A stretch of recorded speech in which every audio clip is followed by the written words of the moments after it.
Let's get you hired using LinkedIn. I'm Lisa Appia. I'm an executive coach and certified career strategist. I've helped over 400 people get promoted, get hired, and make career changes. In this video, I'm showing you how you can network and get results in your job search using LinkedIn. And strategy number 3 is one of the strategies that a client recently used and landed a $20,000 salary increase when a recruiter contacted her for a content manager role on LinkedIn. So let's get into it. Strategy number 1 is direct messages, whether to recruiters or hiring managers on LinkedIn. I'm starting here because people always tell me that this doesn't work. But the truth is, most people send a handful of messages, and when they don't get responses, they give up. But think about it. Most people aren't doing it these days. Everyone is sending out mass applications using AI. When you are that person who sends a personalized message, you immediately stand out. Something to keep in mind as well is that not every single person checks their LinkedIn profile every single day. The way that you'll be able to know whether this person is more active on LinkedIn is by going through their activity on their LinkedIn profile. If you're seeing there's absolutely no activity in the last 90 days,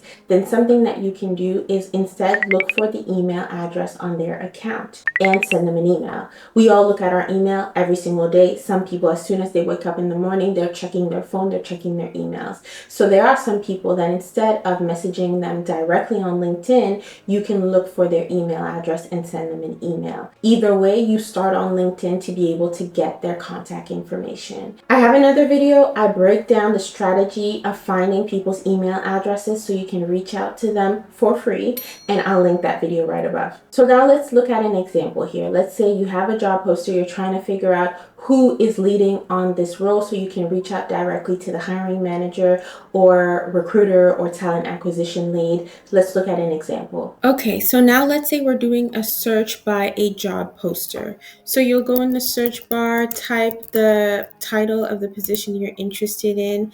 So we'll just look at project manager, then you'll choose jobs.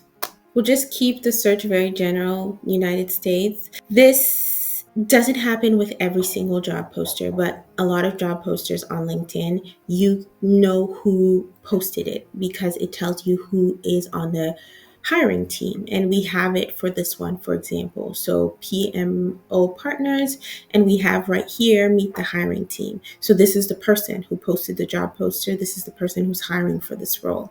So if you wanted to reach out directly to that person, their name, their face is already there. You could literally just click message and reach out to them. So that's another way that you can reach out, find out who's the recruiter, the hiring manager by using the job poster. Now let's talk about what to say and what not to say. You do want to keep it short and focused. You do want to mention if there's a mutual connection or any other commonality. That's the way to grab the person's attention, and explain quickly how your skills benefit the company and that role. Just keep this in mind. Recruiters are spending hours a day trying to find that ideal candidate for the hiring manager or for the team, for the company. So if you're that person who's actually that ideal person that they have been looking for, and you send them a DM and they check your profile and you're exactly the person they're looking for, you are a solution to the problem that they have. When you start to think of it that way, you're not going to think, oh, maybe I'm bothering them, or maybe they're getting too many messages from people. I don't want to be that other DM. If you are a solution to the problem that they have, send that DM. If you know that you are the ideal candidate for that role, don't be afraid to put yourself out there and actually send the message. And then what's the worst that can happen? You already know they just won't answer, and that's okay. You move on to the next one. There are tons of other opportunities out there. Don't put all your eggs in the basket, but at the same time, don't self-reject. Okay, template of what you can say. Hi, I saw the job title, the role, and your recent blog post or something. If you're trying to connect with the person, you can add a line there. Really caught my attention. Having helped mention your previous company or client achieve, now state the specific goal. Was it revenue increase or efficiency improvement? I am confident I can bring similar impact as your, and then state the job title. Would you be available for a brief 15-minute chat this week to discuss how my experience aligns? So that's what you want to do. Now, this is what you don't want to do. Don't ask, are you hiring? I get so many messages like that, like literally those 3 words. Are you hiring? I mean, for what? Think about it. A recruiter is trying to fill how many roles, and you're telling them in a DM, are you hiring? And that's it. They're not going to answer you. Don't make it also all about you and your needs. And definitely don't ask them to do free work for you. Don't ask them to review your resume. Don't ask them to give you tips. They have so much going on. If you know you're not the solution to the problem that they have, the job opening that they have right now, maybe it's actually better to save that energy instead of sending a message just for the sake of sending a message. Pro tip, don't just network when you're job searching. Build connections all the time. And that way, when you actually need a job, you already have these relationships and these connections established. Okay, tip number 2 is to connect with alumni from the job poster or the company page. Let's look at how you actually do that. All right, let's talk about how to find hiring managers, recruiters based on the company page. We'll use Microsoft as an example. So we're going to click on their company page. And then what you'll do from here is go down here to people. And once you get that, you'll see that everybody who's previously worked at Microsoft, that is on LinkedIn, and the number is huge, is going to show up in that search. So you're going to type here recruiter. And that's very general. You're going to see the number still quite big. And then you can scan through this to be able to see who are the recruiters. If you want to be a lot more strategic, go to their company page, try to get their organizational structure, find out who is potentially hiring for that specific role, and then reach out to that person specifically or reach out to that team specifically. So let's say we're narrowing down, okay? So let's say we have recruiter, you're trying to talk to a recruiter, but then we're going to do a Boolean search, and you're going to type this in capital letters, and then you're going to add the city that you want to work in. So let's say Toronto. And then you see that it narrows down the search significantly to 30 people. So you can add filters by doing a Boolean search. A Boolean search is by adding capital letters and adding capital letter or, and this will help you narrow down either by city, either by country, either by place that they studied. And also LinkedIn already has its own filters as well that you can use. So for example, when I typed recruiter, I could have also just gone down here and said, okay, let's say recruiter, Washington, United States. That already takes the list down significantly. I also want a person who studied at University of Washington, or I also want a person who has a specific focus currently on human resources, the skills that they have, what they studied, and how you are connected to them is another way. Because if you have people who are third degree connections, that means they're further away from you. But you could search for people who are first degree connections, and that could help you in your search, or second degree connections. So this is an example of how you search through the company page. So now let's do an alumni search.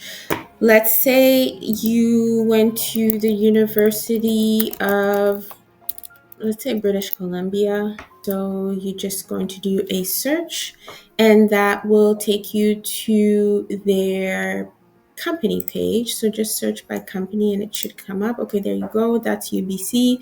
So this is their company page. So let's say you are not necessarily doing a search to find out who are recruiters or hiring managers that work at UBC, but you want to know who are fellow alumni who are currently recruiters or hiring managers. So you'll click on alumni. And the same way that we did the search before, that's exactly what you're going to do. So you'll just type recruiter. Or if you are in a specific field and you're looking for a manager in that specific field, you can do the search that way as well. You can filter the same filters we had before. So where do they work? Where do they live? You can filter by what do they do? And so, yeah, you get a bunch of people that show up here. If you wanted to make your search even more specific, you can do the Boolean search that I showed you previously. Strategy number 3, let's use hashtag hiring and do a Boolean search to help you find more people and more opportunities that align with your background. Now, this kind of search is one that a lot of people don't know about. This is the hashtag hiring. hiring. And the thing about LinkedIn is a lot of times there are roles that are posted, but not necessarily as job posters. Sometimes people will post a role through content. They will create a post and they will say that they're currently hiring, and they will use the hashtag hiring, which is the hashtag that is used when a hiring manager or business owner, whoever is currently hiring. The same way that we have hashtag open to work for somebody who is looking for work, there's also hashtag hiring for those who are hiring on LinkedIn. So keeping that in mind, you can do a hashtag hiring search. So you would just go hashtag hiring, and then it'll give you a bunch of posts that people have made that has the hashtag hiring. But then this is going to give you a bunch of roles. It's going to give you a bunch of roles all around the world, and it's not necessarily very specific. Obviously, you can filter down to those in your network or the past 24 hours or the past week, but you want to get a lot more specific. So you do hashtag hiring, and then again, we're going to use the Boolean search. So hashtag hiring and project manager, let's say, and Toronto. So that will make your search even more specific. And then you'll see that you'll find roles that were just posted. So you see this one was posted a week ago. This person did it as a post, and they did create a job poster as well. But this is one way that you can find some roles. If you see here, the first two were done as job posters. You can see that you can go view the job. But this third one here was not done as a job poster. It's literally the person stating in the post what they're looking for and putting their email there. And you would not have found it in going through jobs because they created it as a post. So this is the way that you can find even more roles that you can potentially apply for by using hashtag hiring, the job title, your location, and this will help you to find additional roles that you can apply for. If after everything that I've said, you're one of these people that hasn't updated their LinkedIn profile in a while, tap here to get access to the 30-minute masterclass where I walk you through the process of creating a LinkedIn profile that gets you hired, and it's a step-by-step masterclass. I'll see you in that one. Take care.